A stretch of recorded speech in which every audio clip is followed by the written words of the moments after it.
Mesdames et messieurs, je vous invite à plonger dans un sujet brûlant qui suscite actuellement de nombreuses interrogations au sein de la communauté internationale.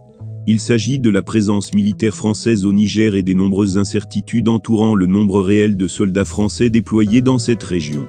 Les chiffres évoqués quant à l'effectif des troupes françaises au Niger varient considérablement, allant de 1500 à 4500 soldats. Cette variation crée un flou qui doit être dissipé, afin de mieux comprendre la situation sur le terrain et ses implications.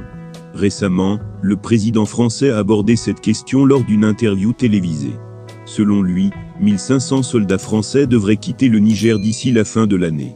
Cependant, des sources dignes de confiance avancent plutôt un chiffre de 3000 à 3500 soldats français maintenant présents. Cette divergence d'informations soulève des préoccupations légitimes quant à la transparence entourant le retrait des troupes françaises. Il est impératif de clarifier cette situation pour établir une transition fluide et éviter toute confusion. Le colonel Tamba, un expert en la matière, estime quant à lui que près de 3500 soldats français demeurent au Niger. Bien que cette estimation ne soit pas officielle, elle mérite d'être prise en considération en raison de son importance pour la compréhension globale de la situation.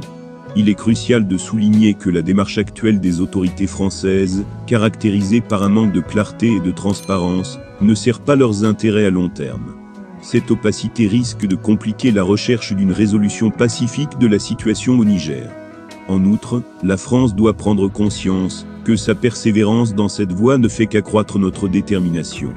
Les pays de la région du Litako-Gourma renforceront leur coopération, et notre détermination à rétablir notre souveraineté sur notre continent ne faiblira pas. Il est temps que les autorités françaises réexaminent leur position, et prennent en compte les préoccupations légitimes des peuples africains.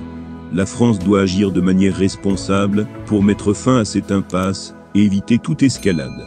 Pour conclure, nous avons la détermination, les alliés et le soutien de la population de notre côté. L'Afrique est prête à rétablir sa souveraineté et à œuvrer pour un avenir meilleur.